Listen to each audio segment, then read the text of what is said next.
वक्त की 4 बड़ी खबरों पर सबसे पहले नजर डालेंगे। राष्ट्रपति रामनाथ कोविंद के 4 दिवसीय यूपी दौरे का आज दूसरा दिन है।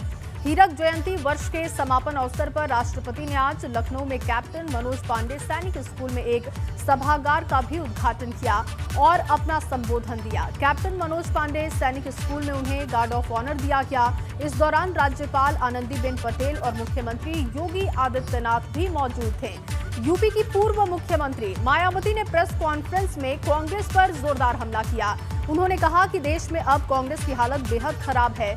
उन्होंने कहा कि कांग्रेस का जनाधार खत्म हो चुका है और कांग्रेस पैसे लेकर टिकट देती है। वहीं सुल्तानपुर का नाम बदला जा सकता है। इस मुद्दे पर अब राजनीति शुरू हो चुकी है।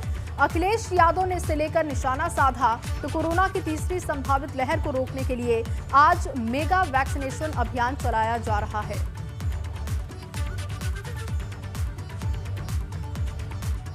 तो इन्हीं 4 खबरों पर हमारी आधे घंटे तक नजर रहेगी। राष्ट्रपति के यूपी दौरे को लेकर बात करेंगे। कांग्रेस पर मायावती ने प्रहार किया, इस खबर पर भी डिटेल में आपको जानकारी देंगे। इसके साथ ही नाम बदलने पर सियासत जारी है, वैक्सीनेशन का महाअभियान है।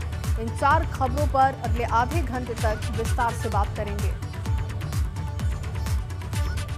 और सबसे पहले आपको लखनऊ से बड़ी खबर बता दें। गिरफ्तार किए गए पूर्व आईपीएस अमिताभ ठाकुर बड़ी जानकारी इस वक्त आपको दे रहे हैं। रेप पीड़िता की आत्महत्या मामले में उनकी गिरफ्तारी की गई है। आपको बता दें कि जांच समिति की अंतरिम रिपोर्ट पर लखनऊ में मामला दर्ज किया गया था। आत्महत्या के लिए उकसाने, आपराधिक साजिश की धाराओं में मामला दर्ज किया गया। रेप पीड़िता ने फेसबुक लाइव में अमिताभ ठाकुर पर गंभीर आरोप लगाए थे। पूर्व आईपीएस अमिताभ ठाकुर को हजरतगंज कोतवाली में पुलिस ले गई है, जहां पर उनसे पूछताछ की जा रही है। तो आत्महत्या के लिए उकसाने का आरोप है। रेप पीड़िता ने फेसबुक लाइव के दौरान कई लोगों पर आरोप लगाए थे, जिस दौरान उन्होंने अमिताभ ठाकुर का भी नाम लिया था। और अब इस मामले में बड़ी कार्रवाई की गई है। मैं नहीं चाहूंगा और हजरतगंज कोतवाली पुलिस लेकर गई है। देखिए ये कोई तरीका नहीं होता किसी से भी बात करने का।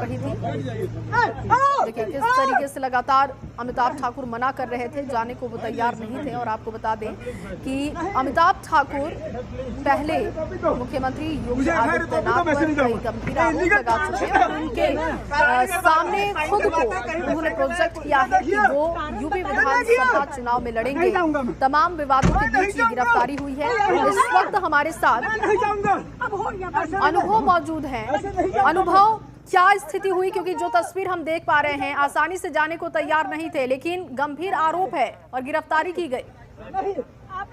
देखिए, जिस तरीके से बसपा सांसद घोषित से हैं अतुल है, उन पर एक लड़की ने जो आरोप लगाए थे, उसमें कुछ समय पहले पीड़िता ने सुप्रीम कोर्ट के बाहर एक वीडियो बनाया था और खुद आग लगा ली थी। उसमें उसने अमिताभ ठाकुर का भी नाम लिया था, बनारस के जो एसएसपी थे अमित पाठक उनका भी नाम लिया था, अतुल राय का भी नाम लिया था, कई सारे लोगों का नाम लिया था। और उसी मामले में एसआईटी की जो जांच हुई थी, उसी को आधार बनाकर आज एक एफआईआर दर्ज कराई गई और अतुल राय और अमिताभ ठाकुर के खिलाफ वो एफआईआर दर्ज कराई गई। सुबह से ही हाउस अरेस्ट थे अमिताभ ठाकुर और तकरीबन शाम को 3:30 बजे के आसपास पुलिस ने उनको गिरफ्तार कर लिया। हजरतगंज थाने की पुलिस मौजूद थी। तस्वीरें हम दिखा रहे हैं दर्शकों को, किस तरीके से अमिताभ ठाकुर पूर्व आईपीएस अफसर हैं और वो गाड़ी में नहीं बैठ रहे थे, लेकिन जबरदस्ती पुलिस ने उन्हें गाड़ी में बैठाया और टांग कर सीधे हजरतगंज थाने ले आई है। उनका परिवार अब ये आरोप लगा रहा है कि अगर पीड़िता के बयान को आधार बनाकर अमिताभ ठाकुर को गिरफ्तार किया जा रहा है, तो और लोगों का जिनका नाम लिया था उस पीड़िता ने, उनको क्यों नहीं गिरफ्तार किया जा रहा है? सर्विंग आईपीएस को नहीं गिरफ्तार किया जा रहा है, रिटायर्ड आईपीएस को गिरफ्तार किया जा रहा है। और वो भी टाइमिंग देखिए, आज ही अमिताभ ठाकुर ने कहा कि वो एक पार्टी बनाएंगे, एक दल बनाएंगे, चुनाव लड़ेंगे, और आज ही उन्हें गिरफ्तार कर लिया गया। तो कहीं न कहीं माइलेज देने का काम कहीं अमिताभ ठाकुर को तो नहीं हो रहा है। ये भी अब इसको भी लेकर सवाल उठ रहे हैं कि जो ये कार्रवाई हुई है उसकी टाइमिंग पर भी सवाल उठ रहे हैं। बिल्कुल, और आरोपों की सच्चाई क्या है ये जांच के बाद ही साफ हो पाएगा। बहुत शुक्रिया अनुभव आपका तमाम जानकारी के लिए। और अब खबर आगरा से है। आगरा में एसएन मेडिकल कॉलेज के बाहर खड़ी एम्बुलेंस में भीषण आग लग गई। कूड़े के ढेर में लगी आग और आग से एम्बुलेंस की चपेट आग की वजह से एम्बुलेंस चपेट में आ गई। एम्बुलेंस में आग लगने से अफरा तफरी का वहां पर माहौल बन गया। पूरी घटना MM गेट के मेडिकल कॉलेज की है। ये तस्वीर आप देखिए, एक बड़ी लापरवाही की वजह से एम्बुलेंस में आग लग गई। यहाँ पर कई एम्बुलेंस खड़ी रहती है क्योंकि ऐसे मेडिकल कॉलेज है ये, और बताया जा रहा है कि कूड़े की ढेर में आग लगने के बाद ये गाड़ियाँ इसकी चपेट में आ गई। अब इसकी जाँच भी की जा रही है, लेकिन आग लगने के बाद वहाँ पर काफ़ी अफरा तफरी का माहौल था। वहाँ पर पुलिस की टीमें पहुँची, फायर ब्रिगेड की टीम पहुँची, लेकिन सवाल इस बात का है कि आखिर इस ओर क्यों नहीं ध्यान दिया गया। इतनी बड़ी लापरवाही कैसे हो गई कि जब वहां पर तमाम गाड़ियां खड़ी रहती हैं, उस दौरान वहां पर किसने कूड़े के ढेर में आग लगाई, अब इसकी भी जांच की जा रही है।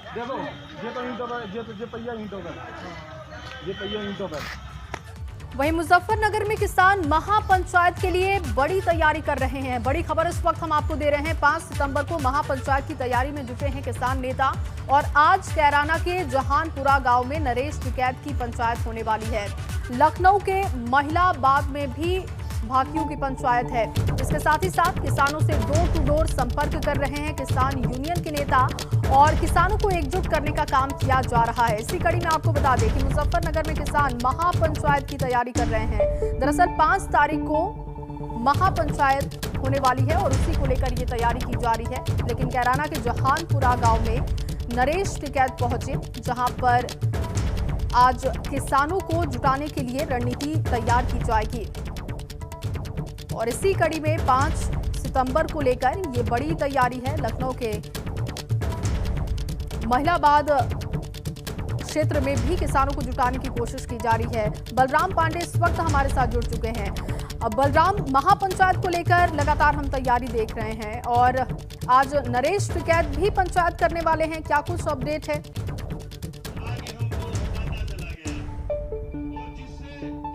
देखिए, अगर हम बात करें तो शामली के जहानपुरा गांव में इस वक्त किसानों की पंचायत शुरू हो चुकी है, और आप देख सकते हैं तस्वीरों के माध्यम से कि किस तरीके से पंचायत में लोग शिरकत कर रहे हैं। सैकड़ों की तादाद में लोग यहां पर पहुंचे हुए हैं। स्थिति यह है कि कोई दीवालों पर बैठा हुआ है, कोई छतों पर बैठा हुआ है, और यहां पर जो भीड़ है वो धीरे धीरे बढ़ती जा रही है, और लगातार इस पंचायत में शामिल होने वालों की जो संख्या है वो बढ़ती जा रही है। और आप देख सकते हैं कि किस तरीके से यहाँ पर बूढ़े, बच्चे, जवान सभी इस पंचायत में शामिल हुए हैं, और लोगों को आह्वान किया जा रहा है कि वो 5 सितंबर को होने वाली मुजफ्फरनगर की महापंचायत में शामिल हों, और ज्यादा से ज्यादा में ताकि ये महापंचायत सफल हो, और सरकार को जो मैसेज किसान देना चाहते हैं वो मैसेज किसान सरकार तक पहुंचा सके। यही वजह है कि गांव-गांव, जिले-जिले में जा करके भारतीय किसान यूनियन के जो राष्ट्रीय अध्यक्ष हैं नरेश टिकैत, उनके बेटे गौरव टिकैत और राकेश टिकैत तो भारी तादाद में 5 सितंबर की होने वाली महापंचायत में शामिल हों। हम आपको तस्वीरों के माध्यम से दिखाने की कोशिश करेंगे कि जो राष्ट्रीय अध्यक्ष नरेश टिकैत हैं, उनके बेटे गौरव टिकैत इस वक्त पंचायत में पहुंच चुके हैं, और लगातार इस मंच से किसानों को अपील की जा रही है कि वो भारी तादाद में 5 सितंबर की होने वाली पंचायत में पहुंचे। और आप देख सकते हैं कि किस तरीके से यहाँ बताया जा रहा है कि 15 गाड़ियां आएंगी, 20 गाड़ियां आएंगी। हर इलाके से जो जितनी गाड़ियां लेकर के जाएगा वो यहाँ पर बता रहा है और नोट करा रहा है कि लगभग कितनी गाड़ियां उस महापंचायत में शामिल होंगी, और लगातार लोग यहाँ पर पहुंच रहे हैं और ये आश्वस्त करा रहे हैं गौरव टिकैत को कि हम कितनी तादाद में वहां पर पहुंचेंगे। और लगातार लोग जो इस महापंचायत में पहुंचने वाले हैं उनकी भी यही अपील है कि ज्यादा से ज्यादा संख्या में लोग पहुंचें। जो लोग यहां पर मौजूद हैं उनसे भी बात करेंगे और जानने की कोशिश करेंगे महापंचायत के जरिए कितनी तादाद में वहां पहुंचेंगे। 15-20 गाड़ी जाएगी जी गाँव में, तो 15-20 गाड़ी आराम से हो जाएगी 5 सितंबर। हाँ जी, बिल्कुल जाना जी सबने। तो आप देख सकते हैं कि लगातार यहाँ पर जो किसान है वो पहुंच रहे हैं और अपनी बात को रख रहे हैं। हर किसान नेता ये बता रहा है कि उसके इलाके से कितनी गाड़ियां 5 सितंबर को होने वाली महापंचायत में पहुंचेंगी। आप बताइए क्या कहेंगे महापंचायत को लेकर के? भूल जाओगे, खूब जाओगे, जाएंगे 50 जहानपुर से 50। आप देख सकते हैं कि यहाँ पर चाहे वो युवा हो, बुजुर्ग हो, सभी लोग पंचायत में पहुंच रहे हैं और उनका यही मानना है कि ज़्यादा से ज़्यादा संख्या में 5 सितंबर को होने वाली महापंचायत में पहुंचे। और यही वजह है कि जगह जगह पर पंचायत करके टिकैत परिवार किसानों से अपील कर रहा है कि वो भारी तादाद में महापंचायत में शामिल हों, ताकि सरकार पर दबाव बन सके। और कहीं ना कहीं ये दबाव बनाने के लिए ही जो संयुक्त किसान मोर्चा है वो ये महापंचायत आयोजित कर रहा है। और इस महापंचायत को सफल बनाने के लिए उत्तर प्रदेश, उत्तराखंड के अलावा दिल्ली, राजस्थान, हरियाणा, पंजाब और बिहार के भी किसान शामिल होंगे। और देख सकते हैं कि आप हाथ उठा करके किस तरीके से किसान आश्वस्त करा रहे हैं अपने नेता को कि वो महापंचायत में शामिल होंगे। और लगातार ये देखिए किस तरीके से यहाँ पर लोगों से अपील। बिल्कुल बलराम, क्योंकि खाप पंचायतों के बीच में तो हमने मनमुटाव देखा, लेकिन आम जनता में वो जोश इस वक्त हम देख पा रहे हैं। आपके जरिए हम अपने दर्शकों को तस्वीरें भी दिखा रहे हैं। फिलहाल आपका बहुत शुक्रिया तमाम जानकारी के लिए। तो महापंचायत को लेकर इस वक्त रणनीति तैयार की जा रही है, जिसकी लाइव तस्वीरें हम आपको दिखा रहे थे। आगे बढ़ेंगे। बीएसपी प्रमुख मायावती ने कांग्रेस पर तीखा हमला किया है। मायावती ने प्रेस कॉन्फ्रेंस कर कांग्रेस को निशाने पर लिया। मायावती ने कहा कि कांग्रेस का जनाधार खत्म हो चुका है। साथ ही उन्होंने कांग्रेस पार्टी पर पैसे लेकर उम्मीदवारों को टिकट देने की बात कही। मायावती ने कहा कि बीएसपी अपने पैसों से चुनाव लड़ने वालों को ही टिकट देती है।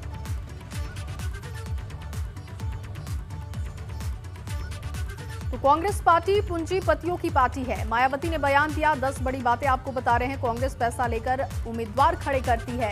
देश में कांग्रेस का जनाधार खत्म हो चुका है।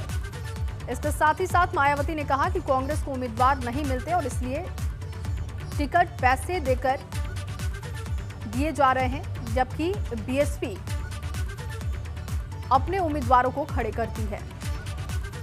देश के किसी भी राज्य में जब विधानसभा का आम चुनाव होता है या देश में लोकसभा का भी आम चुनाव होता है, तो तब इनको खासकर यूपी जैसे कमज़ोर राज्यों में आसानी से चुनाव लड़ाने के लिए उम्मीदवार तक भी नहीं मिलते।